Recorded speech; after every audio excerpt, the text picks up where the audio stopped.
जय हिंद। आज की क्लास में हम देखने वाले हैं हिंदी भाषा मैराथन क्लास नंबर 7 और मैराथन क्लास नंबर 7 में आप सभी का स्वागत है। साथियों, आज की क्लास में हम देखने वाले हैं हिंदी भाषा की जो 50 क्वेश्चन है उनको आज हम सोल्व करने वाले हैं।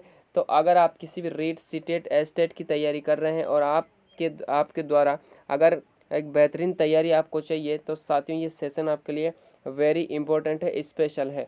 साथियों, अगर आप इस सेशन में 40+ ऊपर सही क्वेश्चन सही करते हो तो ये मान के चलिएगा कि आपकी तैयारी जो है वो बेहतर है। साथियों, आज की क्लास में हम देखते हैं। आज का पहला प्रश्न आपके सामने है।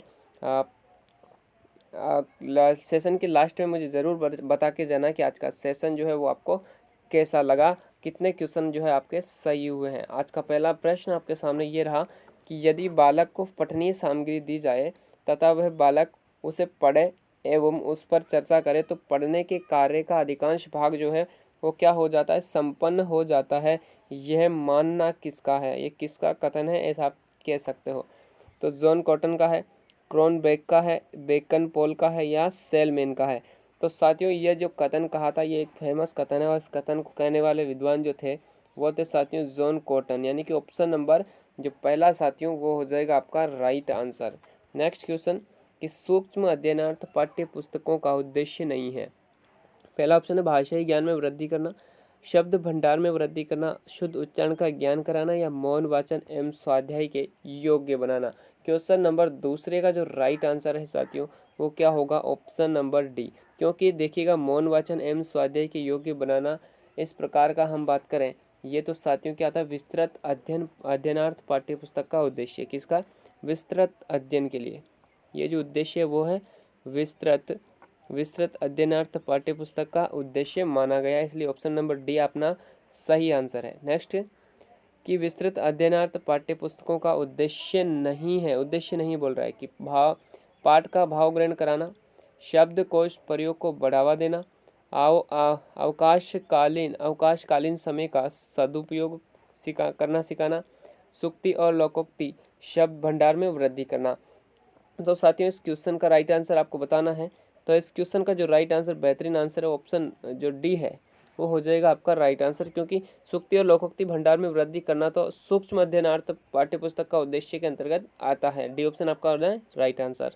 नेक्स्ट इनमें से पाठ्य पुस्तक की विशेषता नहीं है, पाठ्य पुस्तक की विशेषता नहीं है तो नहीं, फिर आपको क्या कर देना है, यहाँ पर गोला कर देना है। तो नहीं है तो बोल रहा है कि पाठ्य पुस्तक की भाषा बालकों की आयु एवं कक्षा स्तर के अनुसार होनी चाहिए, ये तो बिल्कुल होनी चाहिए। पाठ्य पुस्तक में प्रयुक्त विषय वस्तु विस्तृत होनी चाहिए। सी ऑप्शन है कि पाठ्य पुस्तक में संग्रहणकर्ता की अपेक्षा मूल लेखक या कवि के व्यक्तित्व की झलक दिखाई देनी चाहिए। डी ऑप्शन है कि पाठ्य पुस्तक बालकों के मानसिक विकास के साथ साथ उनका चारित्रिक विकास करने में भी सक्षम होनी चाहिए, बिल्कुल होनी चाहिए। और देखिए, संग्रहणकर्ता की अगर इसमें विशेषता है तो फिर पाठ्य पुस्तक की कोई यहाँ पर वैल्यू नहीं रह जाती, इसलिए ये ऑप्शन भी अपना क्या है, एकदम करेक्ट है और पहला ऑप्शन भी सही है। लेकिन आपको पता है साथियों कि जो ऑप्शन नंबर बी है, पाठ्य पुस्तक में प्रयुक्त जो विषय वस्तु विस्तृत नहीं होनी चाहिए, कैसी होनी चाहिए, संक्षिप्त होनी चाहिए। ऑप्शन नंबर बी हो जाएगा आपका राइट आंसर। क्वेश्चन देखिएगा कि पाठ्य पुस्तक की बाह्य विशेषता में सम्मिलित नहीं है। बाह्य विशेषता की बात कर रहा है, ऑप्शन पहला आपके सामने है कि कागज, जिल्द, विषय वस्तु या सहज संबद्धता। तो बाह्य विशेषता में साथियों विषय वस्तु तो आपकी आंतरिक विशेषता के अंतर्गत आती है, इसलिए ऑप्शन नंबर सी आपका हो जाएगा राइट आंसर। नेक्स्ट, पाठ्य पुस्तक में पाठ के सारांश को स्थान दिया जाता है। पाठ का जो सारांश है वो कहाँ पर होता है, संदर्भ के ठीक नीचे होता है, अभ्यास प्रश्नों के ठीक पहले, पाठ्य पुस्तक के अंत में या पाठ के सबसे अंत में। तो देखिएगा जो सारांश होता है साथियों, क्या सारांश जो होता है वो आपके होता है अभ्यास प्रश्नों के ठीक पहले। ठीक है साथियों, अभ्यास प्रश्नों के ठीक पहले होता है सारांश। बी ऑप्शन आपका हो जाएगा राइट आंसर। ठीक है, नेक्स्ट क्वेश्चन देखते चलिएगा। क्लास अगर आपको पसंद आती है तो साथियों प्लीज़ यार लाइक तो बनता है, एक लाइक तो बनता है। क्वेश्चन पहले सात है कि बुलेटिन बोर्ड है। साथियों आपको पता होगा, आप विद्यालय गए होंगे, ठीक है, विद्यालय गए होंगे या फिर आपने अगर एसटीसी या बीएड की होगी तो वहाँ पर आपने देखा होगा कि जो है सर जो होते हैं वो यहाँ पर कुछ सूचनाएं चिपका दी जाती है। जिसमें सभी छात्र अथवा अध्यापक देख सकते हैं, ठीक है। या फिर किसी विद्यार्थी के द्वारा स्वरचित कोई गीत कविता है उसको भी यहाँ पर चस्पा दी जाती है, तो इसको कहते हैं साथियों बुलेटिन बोर्ड। तो ये क्या है, यह श्रव्य सामग्री है, दृश्य सामग्री है, दृश्य श्रव्य सामग्री है या कोमल सामग्री है। तो साथियों ये जो बुलेटिन बोर्ड है ये कैसा है, केवल हम इसमें क्या कर सकते हैं, केवल हम इसमें देख सकते हैं, इसलिए श्रव्य सामग्री के अंतर्गत आता है। डी ऑप्शन आपका हो जाएगा राइट आंसर। ये रहा धमाकेदार क्वेश्चन की पाठ्य पुस्तक चयन में ध्यान रखा जाता है किसका, विषय वस्तु का, विषय वस्तु का आप ध्यान रखते हो क्या, या फिर शैक्षणिक उद्देश्य का, कक्षा शिक्षण स्तर का, या उपरोक्त सभी का। बिल्कुल राइट आंसर जो है वो होगा डी ऑप्शन। क्या विषय वस्तु का भी हमें ध्यान रखना पड़ेगा, क्योंकि किस कक्षा स्तर का विषय वस्तु हम इसमें संग्रहित कर रहे हैं। शैक्षणिक उद्देश्य क्या है उसका भी हमें ध्यान रखना पड़ेगा, और कक्षा शिक्षण स्तर क्या है उसका भी हमें ध्यान रखना पड़ेगा। डी ऑप्शन सही हो जाएगा आपका राइट आंसर। नेक्स्ट कि पाठ्य पुस्तक प्राय अप्रौढ़ बालकों के लिए लिखी जाती है। किन के लिए, अप्रौढ़ बालकों के लिए लिखी जाती है। ये कथन किसका है, जॉन कॉटन का है, बेकन पॉल का है, कॉर्न ब्रेक का है, या फिर सेलमैन का है। क्वेश्चन नंबर 9 का राइट आंसर क्या होगा साथियों, तो इस क्वेश्चन का जो राइट आंसर वो क्रॉनबेक ने कहा है कि जो पाठ्य पुस्तकें होती है वो प्राय अप्रौढ़ बालकों के लिए लिखी जाती है। डी सी ऑप्शन करना है आपको राइट आंसर। पाठ्य पुस्तक है, साधन है, साध्य है, एकमात्र संसाधन है, या इनमें से कोई नहीं है। तो प्यारे साथियों देखिएगा, पाठ्य पुस्तक क्या है, पाठ्य पुस्तक एक क्या है, साधन है, क्योंकि इसको पढ़कर ही हम क्या करते हैं, अपने लक्ष्य को प्राप्त करते हैं, है ना। एग्जाम में हम जब जिस एग्जाम की हम तैयारी कर रहे हैं, क्या हम बिना पाठ्य पुस्तक पढ़कर उसकी तैयारी कर सकते हैं, नहीं, क्योंकि ये हमारा एक क्या है, साधन है, और साधन के माध्यम से हम कहाँ तक पहुँचते हैं, हम एग्ज़ाम तक पहुंच जाते हैं, और एग्ज़ाम देकर अगली कक्षा में प्रमोट हो जाते हैं। नेक्स्ट क्वेश्चन कि पाठ्य पुस्तक के प्रकार माने जाते हैं 2, 3, 5 या फिर 4। तो देखिए पाठ्य पुस्तक जो होती है साथियों 2 प्रकार की होती है, ठीक है। कितने प्रकार की होती है, पाठ्य पुस्तक होती है 2 प्रकार की। एक तो होती है सूक्ष्म गहन या गंभीर अध्ययन के लिए पाठ्य पुस्तक होती है, एक होती है गंभीर पाठ्य पुस्तक, गंभीर अध्ययन हेतु या सूक्ष्म अध्ययन हेतु पाठ्य पुस्तक होती है। दूसरी होती है विस्तृत अध्ययन हेतु पाठ्य पुस्तक होती है, ठीक है, विस्तृत अध्ययन हेतु। इसलिए जो पाठ्य पुस्तक मानी जाती है 2 प्रकार की होती है।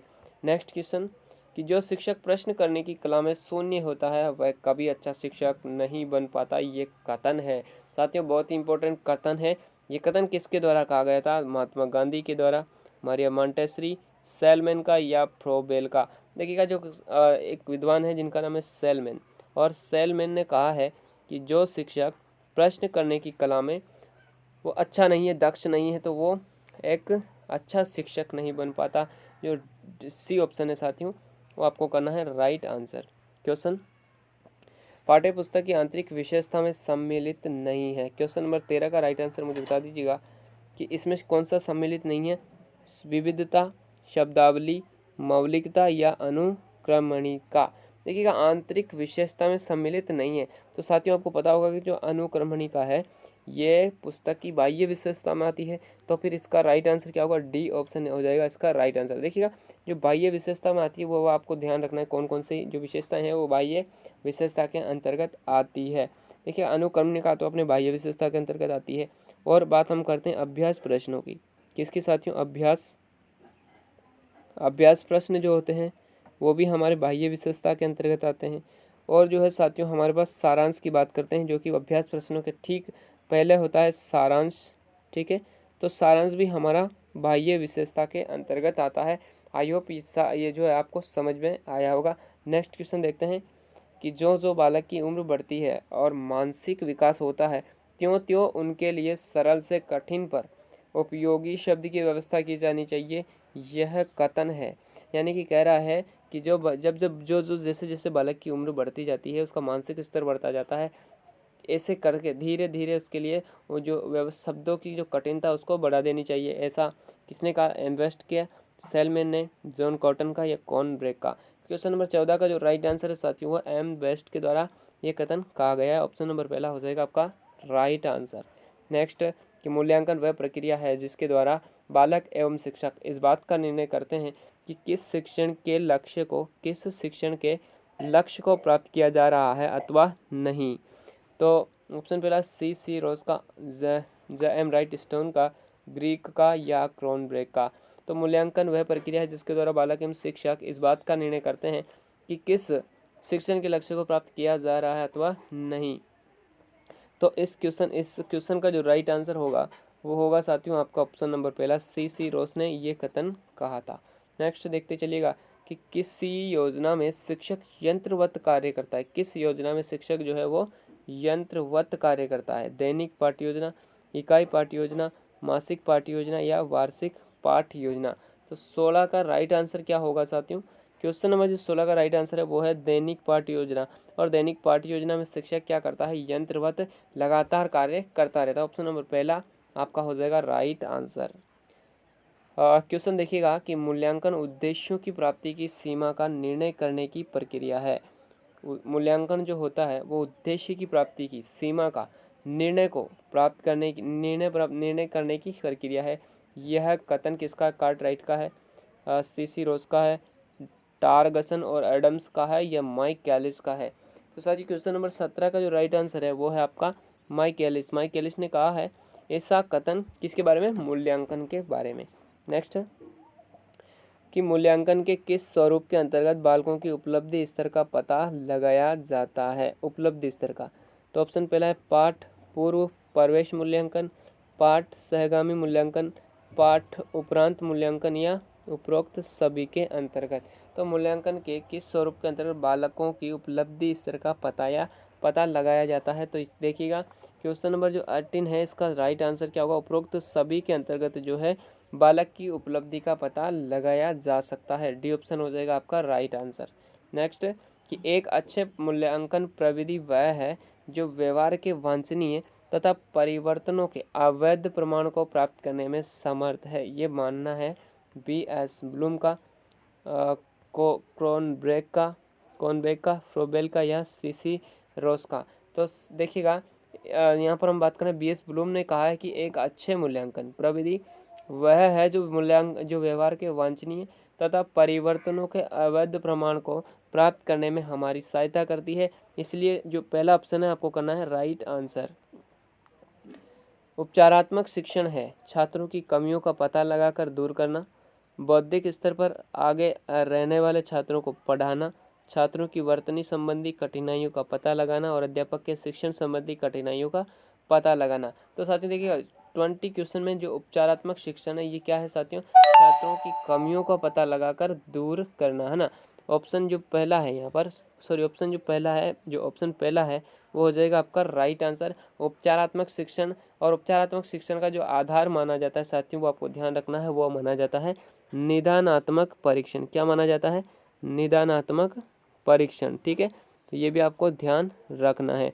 नेक्स्ट क्वेश्चन देखते चलिएगा कि उपचारात्मक शिक्षण द्वारा उन कमियों को दूर किया जाता है जो छात्रों के शारीरिक विकास से बाधक हो। नहीं, छात्रों के शारीरिक विकास का इससे कोई मतलब नहीं है ना, क्योंकि यहाँ पर शिक्षण की बात हो रही है। जो छात्रों के मानसिक विकास से में बाधक हो, मानसिक विकास भी यहाँ पर नहीं है।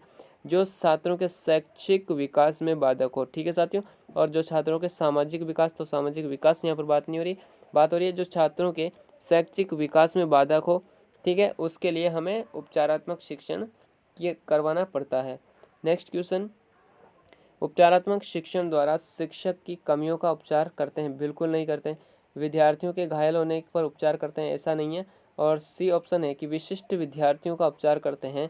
डी ऑप्शन है विद्यार्थियों की शैक्षिक कमजोरियों का निदान कर उसे दूर करने हेतु शिक्षण करते हैं। बिल्कुल राइट आंसर क्या होगा? राइट आंसर होगा साथियों आपका डी ऑप्शन। डी ऑप्शन हो जाएगा आपका राइट आंसर।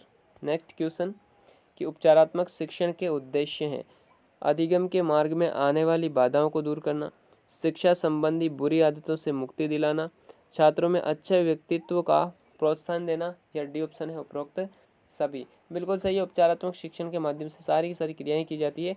डी ऑप्शन आपका हो जाएगा राइट आंसर। नेक्स्ट क्वेश्चन कि ब्लायर के मत के अनुसार उपचारात्मक शिक्षण का प्रमुख कार्य है, स्पेशल रूप से कहा गया है ब्लायर। तो ऑप्शन पहला है दोषपूर्ण अध्ययन एवं शिक्षण के प्रभाव को दूर करना, छात्रों की कमजोरियों का पता लगाना, अध्यापक की कुशलता को परखना, या फिर डी ऑप्शन है उपरोक्त सभी। तो देखिएगा देखिए छात्रों की कमजोरियों का पता लगाना, तो पता तो निदानात्मक परीक्षण के माध्यम से किया जाता है। किसके माध्यम से? निदानात्मक परीक्षण। इसलिए ये ऑप्शन तो हमारा हो जाता है गलत। इसका मतलब डी ऑप्शन भी हमारा क्या हो जाता है? गलत हो जाता है। इस क्वेश्चन का जो राइट आंसर है वो है साथियों दोषपूर्ण अध्ययन एवं शिक्षण के प्रभाव को दूर करना। दोषपूर्ण अध्ययन एवं शिक्षण के प्रभाव को दूर करना, ये किसने कहा था? ब्लायर ने कहा था। नेक्स्ट क्वेश्चन, कि उपचारात्मक शिक्षण का आधार है। ये क्वेश्चन मैंने अभी आपको बताया है। तो पाठ्यपुस्तक परीक्षण को, निदानात्मक परीक्षण को, स्वपरीक्षण को, या वस्तुनिष्ठ परीक्षण को। अगर आप सही पूर्ण मनोयोग के साथ इस क्लास में आप अटेंड है, इस क्लास में आप उपस्थित है, तो आपको एक क्वेश्चन जो है मैंने पहले ही बता दिया था इस क्वेश्चन का आंसर, क्योंकि कहा था कि जो उपचारात्मक शिक्षण का जो आधार माना जाता है वो माना जाता है निदानात्मक परीक्षण, क्योंकि निदानात्मक परीक्षण के माध्यम से छात्रों की कमजोरियों का पता लगाकर उस उपचारात्मक शिक्षण के माध्यम से उनको दूर किया जाता है। नेक्स्ट क्वेश्चन, कि निदानात्मक परीक्षण और उपचारात्मक शिक्षण दोनों एक दूसरे के पूरक है, एक दूसरे के विरोधी है, एक दूसरे के समानांतर है, या एक ही है? तो एक ही नहीं है, एक दूसरे के समानांतर भी नहीं है, विरोधी हो ही नहीं सकते, क्योंकि ये क्या है? एक दूसरे के पूरक है। ऑप्शन पहला आपका हो जाएगा राइट आंसर। नेक्स्ट देखिए साथियों, कि नैदानिक तथा उपचारात्मक शिक्षा की प्रक्रिया कब तक चलनी रहनी चाहिए? तो जब तक अध्यापक चाहे, जब तक विद्यार्थी चाहे, जब तक छात्र का पिछड़ापन दूर ना हो, और डी ऑप्शन है जब तक विद्यालय में समय मिले। देखिएगा नैदानिक और उपचारात्मक शिक्षा की प्रक्रिया साथियों जब तक चलती रहनी चाहिए जब तक छात्र का पिछड़ापन जो है वो दूर ना हो सके, इसलिए सी ऑप्शन हो जाएगा आपका राइट आंसर। नेक्स्ट क्वेश्चन, कि निदानात्मक परीक्षण के बाद ज़रूरत पड़ती है। भाई निदानात्मक परीक्षण के माध्यम से क्या होता है? छात्रों की कमियों का पता लगाया जाता है। अब जब इन कमियों का पता लगा दिया जाता है, तो इनको दूर करने के लिए हमें क्या करना पड़ता है? इनको दूर करने के लिए हमें उपचारात्मक शिक्षण की ज़रूरत पड़ती है। ठीक है, किसकी पड़ती है? उपचारात्मक शिक्षण की। इसलिए ऑप्शन बी आपका हो जाएगा राइट आंसर। क्या? बी ऑप्शन जो है on this question is right answer. Next question, कि छात्र की भाषा शिक्षण में कमजोरियों के कारणों की जानकारी किसके माध्यम से की जाती है? तो आपको पता होगा कि इसका जो है निदानात्मक परीक्षण के माध्यम से छात्रों की कमजोरियों का पता लगाया जाता है, इसलिए सी ऑप्शन आपका हो जाएगा राइट आंसर। नेक्स्ट, उपचारात्मक शिक्षण की आवश्यकता होती है, क्यों होती है? आदिवासी बालकों के लिए होती है क्या? ये थोड़ा सा मिसप्रिंट हुआ। सी ऑप्शन है दृष्टि दोष वाले बालकों के लिए, या कक्षा स्तर अनुकूल प्रगति न करने वाले बालकों के लिए। तो बिल्कुल सही है, क्योंकि डी ऑप्शन आपका हो जाएगा राइट आंसर। कक्षा स्तर अनुकूल प्रगति न करने वाले बालकों के लिए हमें उपचारात्मक शिक्षण की आवश्यकता होती है। नेक्स्ट क्वेश्चन, उपचारात्मक शिक्षण की सफलता खाली स्थान पर निर्भर करती है। उपचार करने वाले शिक्षक के ऊपर, उपचारात्मक शिक्षण के उपकरण पर, और सी ऑप्शन है कि समस्याओं और कमजोरियों के कारणों की सही पहचान पर, या विद्यार्थियों के सीखने पर। भाई देखिएगा उपचारात्मक शिक्षण की सफलता किस पर निर्भर करती है? जब उस विद्यार्थी की कमजोरी क्या है उसका सही ज्ञान हमें हो। ठीक है, किस क्षेत्र में बच्चा कमजोर है उसका अगर सही ज्ञान हमें है, तो वहाँ पर हम उपचारात्मक शिक्षण सही तरीके से कर सकते हैं। इसका मतलब क्वेश्चन का राइट आंसर क्या होगा? राइट आंसर होगा समस्याओं और कमजोरियों के कारणों की सही पहचान ही क्या करती है? उपचारात्मक शिक्षण को सफलता दिलाती है। ऑप्शन सी आपका हो जाएगा राइट आंसर। नेक्स्ट क्वेश्चन है कि उपचारात्मक शिक्षण में उच्चारण सुधारने का कार्य किन कक्षाओं में करना चाहिए? प्राथमिक, माध्यमिक, उच्च माध्यमिक, या उच्च स्तर? तो देखिए उच्चारण सुधारने का कार्य तो हमें प्राथमिक स्तर पर ही कर देना चाहिए। ऑप्शन पहला आपका हो जाएगा राइट आंसर। नेक्स्ट देखते चलिएगा कि विद्यार्थियों के सीखने में जो कमियां रह जाती है उनके समाधान के बाद क्या होना चाहिए? समुचित उपचारात्मक कार्य होना चाहिए। अभिभावकों को छात्रों की उपलब्धि के बारे में बताना चाहिए कि भाई आपका बच्चा तो बस इतना ही पढ़ा है। सी ऑप्शन है कि सभी पाठों की व्यवस्थित रूप से पुनरावृत्ति करनी चाहिए, फिर से पूरे सभी पाठों को पढ़ना चाहिए, या सतत अभ्यास कार्य करना चाहिए। तो साथियों इस क्वेश्चन का जो राइट आंसर होगा इस क्वेश्चन का जो राइट आंसर होगा वो होगा साथियों सतत अभ्यास पर। सतत अभ्यास आपको करना चाहिए, डी ऑप्शन हो जाएगा आपका राइट आंसर। नेक्स्ट कि उपचारात्मक शिक्षण को सफल बनाने के लिए अध्यापक को निम्नलिखित में से निम्नलिखित सिद्धांतों पर ध्यान देना चाहिए। अध्यापक एवं छात्र में निकट संबंध स्थापित किए जाए, बिल्कुल, ताकि अध्यापक को पता चल सके कि बच्चे की कमजोरी क्या है। बी ऑप्शन है प्रक्रिया के दौरान छात्रों को अधिक से अधिक सक्रिय रखा जाए, बिल्कुल, कार्य केंद्रित बच्चों को रखा जाए। सी ऑप्शन है उपचारात्मक शिक्षण के दौरान छात्रों की रुचि बनाए रखने के लिए उन्हें पर्याप्त प्रोत्साहन भी देना जरूरी है। इसलिए इस क्वेश्चन का राइट आंसर क्या होगा?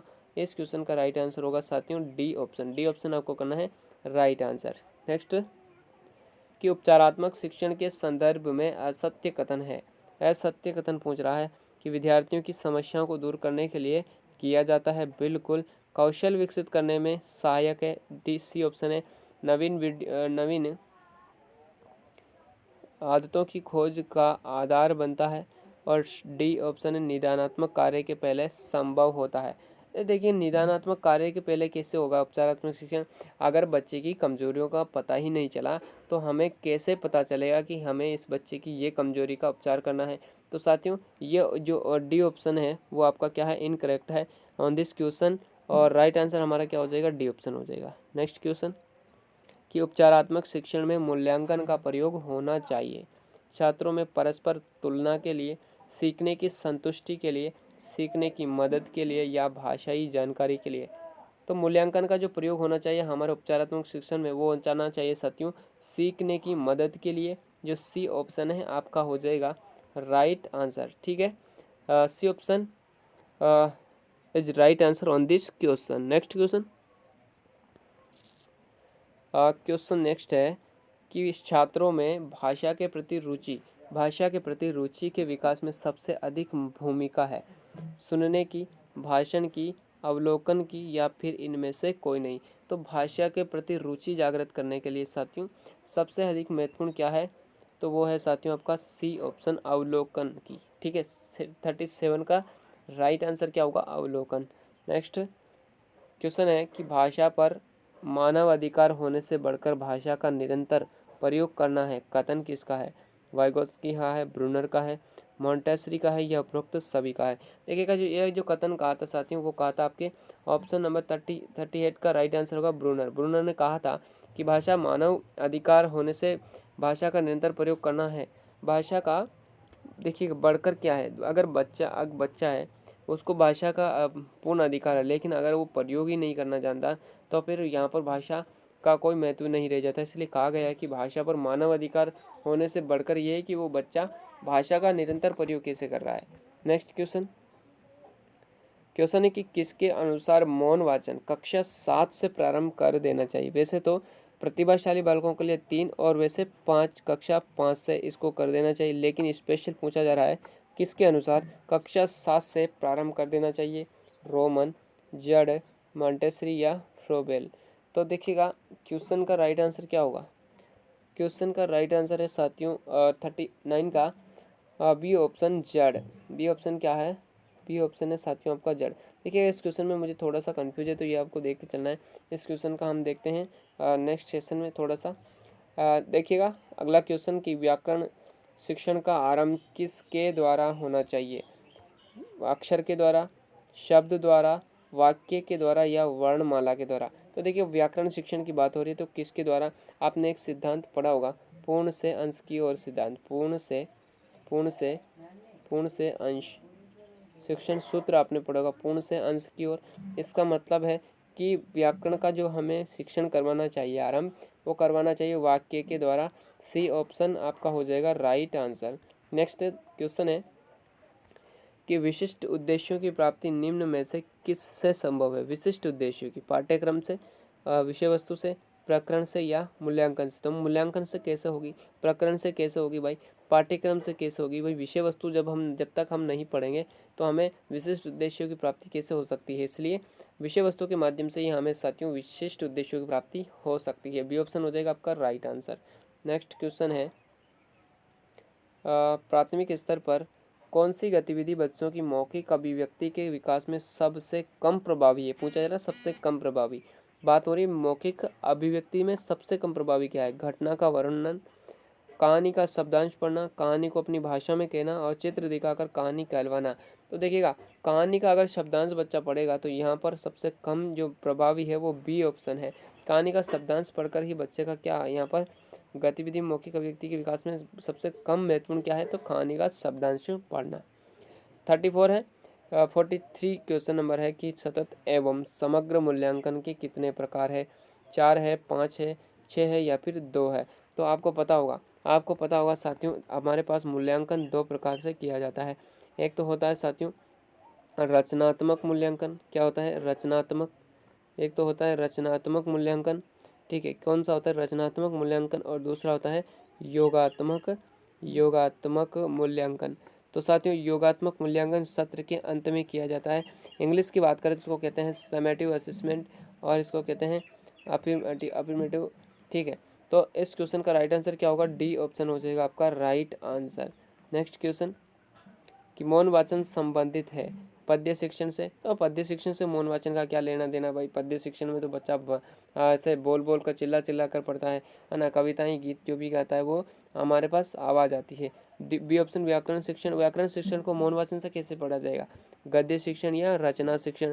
तो देखिए मौन वाचन जो संबंधित साथी वो गद्य शिक्षण से, क्योंकि गद्य शिक्षण मौन वाचन क्या होता है? बिना स्वर ध्वनि के हमें विषय वस्तु को पढ़ना, बिना मुंह हिलाए विषय वस्तु को पढ़ना, ये होता है मौन वाचन। तो सी हो जाएगा आपका राइट आंसर। नेक्स्ट, कार्ड पर लिखे शब्दों के साथ चित्रों के साथ मिलान करने का कार्य किया जाता है जिस विधि में? देखिएगा भाई, कार्ड पर लिखे शब्द चित्र, ये कोई चित्र है, ये एक चित्र है, फिर यहाँ पर एक चित्र बना दिया, ठीक है, और यहाँ पर भी और कोई चित्र बना दिया, यहाँ पर कोई चित्र बना दिया। अब इनके साथ क्या करना है भाई साहब? मिलान करना है, चित्र को चित्र से मिलान करना है। तो ऐसी कौन सी विधि हो जाएगी? ध्वनि साम्य विधि है, साचर्य विधि है, वाचन विधि है या कानी विधि है? क्वेश्चन नंबर 45 का जो राइट आंसर होगा वो क्या हो जाएगा साथियों? आपको ऑप्शन नंबर 20 साचर्य विधि के माध्यम से जो है चित्रों का साथ मिलान करवाया जाता है। बी ऑप्शन हो जाएगा आपका राइट आंसर। नेक्स्ट, कि दृश्य श्रव्य उपकरणों के संबंध में कौन सा कथन सत्य नहीं है? बोल रहा है सत्य नहीं है। उपकरणों के प्रयोग से अधिगम सुगम बनता है, बिल्कुल बनता है। यह अधिगम प्रक्रिया को सरल बनाने के साधन मात्र है, बिल्कुल। और सी ऑप्शन शाब्दिकता में कमी करते हैं, या डी ऑप्शन है शिक्षक का स्थान ले लेते हैं। अरे भाई, श्रव्य दृश्य साधन उपकरण जो है वो अगर शिक्षक का स्थान ले लेंगे तो शिक्षक क्या काम आएगा? इसलिए ऑप्शन हमारा डी वैसे ही गलत हो जाता है। वैसे ही हमारा जो डी ऑप्शन है वैसे ही गलत हो जाता है, और इस क्वेश्चन का राइट आंसर भी डी हो जाता है। नेक्स्ट क्वेश्चन, कि हिंदी भाषा का मूल्यांकन करते समय आप सबसे ज़्यादा किसे महत्व देंगे? भाई आप एक शिक्षक हैं हिंदी भाषा के और आप हिंदी भाषा का मूल्यांकन कर रहे हैं, तो इन चारों ऑप्शनों में से आपका कौन सा ऑप्शन जो है वो आपको सर्वाधिक प्रभावित करेगा? कि सीखने की क्षमता का आकलन, काव्य सौंदर्य, या निबंध लिखने की योग्यता, या व्याकरण का नियम? तो देखिएगा, इसका जो सही आंसर वो है सीखने की क्षमता का आकलन करना है। ऑप्शन नंबर पहला हो जाएगा आपका राइट आंसर। नेक्स्ट, कि बच्चे विद्यालय आने से पहले अपनी भाषा के नियमबद्ध व्यवस्था की व्यावहारिक कुशलता के साथ आते हैं। नियमबद्ध व्यवस्था की व्यावहारिक कुशलता के साथ आते हैं। या बी ऑप्शन है कि चारों कौशलों का आंशिक ज्ञान होता है। सी ऑप्शन है आंशिक ज्ञान का मतलब होता है। तो क्या बच्चा उसको थोड़ा बहुत ए बी या अनार वाला लिखना आता है क्या? सी ऑप्शन है कि भाषा का समुचित उपयोग करने में समर्थ नहीं होता। बिल्कुल समर्थ तो होता है। बच्चा कहता है मुझे दूध पिला दी, मुझे पानी पीना है, तो क्या बच्चा ऐसा कहता है कि मुझे पीना है पानी? ऐसे थोड़ी कहता है। तो समुचित उपयोग करने में वो थोड़ा थोड़ा समर्थ होता है। तो ये कथन भी हमारा सही है। डी ऑप्शन है कि भाषा के चारों कौशल को ऊपर पूर्ण करने में समर्थ नहीं होते। तो इसका ये भी हमारा राइट आंसर नहीं होगा। इस क्वेश्चन का जो राइट आंसर होगा वो होगा साथियों 48 का जो राइट आंसर होगा वो होगा आपका ऑप्शन पहला, यानी कि अपनी भाषा के नियमबद्ध व्यवहार व्यवस्था की व्यावहारिक कुशलता के साथ आते हैं। बिल्कुल व्यवहार में तो बच्चा भाषा सीखता है लेकिन उसको सैद्धांतिक ज्ञान नहीं होता, व्यवहारिक ज्ञान उसके अंदर होता है। नेक्स्ट क्वेश्चन, कहानियाँ बच्चों के भाषा विकास में किस प्रकार सहायक है? कहानी की बात हो रही है, तो ये भाषिक नियम ही सिखाती है? तो ही नहीं सिखाती, बच्चों के खाली समय का सदुपयोग करने में हमारी मदद करती है। पाठ्य पुस्तक का सबसे महत्वपूर्ण हिस्सा है। सबसे महत्वपूर्ण हिस्सा तो सब होते हैं, ऐसा नहीं है। बच्चे की कल्पना शक्ति, सृजनात्मकता और चिंतन को बढ़ावा देती है। बेस्ट ऑप्शन आपको चुनना है और बेस्ट ऑप्शन आपका है बच्चों की कल्पना शक्ति, सृजनात्मकता और चिंतन को बढ़ावा देती कौन? कहानियाँ। नेक्स्ट क्वेश्चन कि हिंदी भाषा के सतत और व्यापक मूल्यांकन के संदर्भ में कौन सा कथन उचित नहीं है? बोल रहा है उचित नहीं है। तो ऑप्शन पहला, ये बच्चे के संदर्भ में ही मूल्यांकन करता है। क्या बच्चे के संदर्भ में मूल्यांकन होता है कि नहीं होता है? कि यह बच्चों को उत्तीर्ण अनुत्तीर्ण श्रेणी में विभाजित करने में विश्वास रखता है। तो मूल्यांकन के संदर्भ में उत्तीर्ण अनुत्तीर्ण या ग्रेड देना, ऐसा मूल्यांकन के बारे में कुछ कहा ही नहीं गया है। सी ऑप्शन है कि सतत और व्यापक मूल्यांकन बच्चों को सीखने की क्षमता और तरीके के बारे में जानकारी देता है। और डी ऑप्शन है इनमें से कोई नहीं। तो साथियों देखिए, बेस्ट ऑप्शन आपको चुनना है और बेस्ट ऑप्शन आपका है सतत और व्यापक मूल्यांकन बच्चों को सीखने की क्षमता और तरीके के बारे में अपनी जानकारी देता है। तो साथियों ये थे आज के टॉप 100 टॉप 50 क्वेश्चन और उम्मीद करता हूँ ये 50 क्वेश्चन आपको पसंद आएंगे। इस सेशन आपको पसंद आया होगा। तो साथियों एक लाइक तो बनता है यार, एक लाइक आपके कर दीजिएगा और अपने दोस्तों के साथ भी इस सेशन को शेयर कर दीजिएगा ताकि सभी दोस्त जो है इसमें जुड़ सके। साथियों अगर चैनल को अभी तक आपने सब्सक्राइब नहीं किया है तो जल्दी से इस चैनल को सब्सक्राइब कर लीजिएगा और बेल आइकन को ऑन कर लीजिएगा ताकि क्या होता है साथियों, ये जब भी मैं क्लास लेता हूँ इसकी जो है सूचना आप तक पहुँच सके। साथियों इस सेशन में आपके कितने क्वेश्चन सही हुए हैं मुझे कमेंट बॉक्स में ज़रूर बता के जाना। उम्मीद करता हूँ ये सेशन आपके एग्ज़ाम की दृष्टि से जो है साथियों वो स्पेशल हो। मिलते हैं साथियों नेक्स्ट सेशन में। आज के लिए इतना ही। जय Hind, Ram Ram, have a nice day.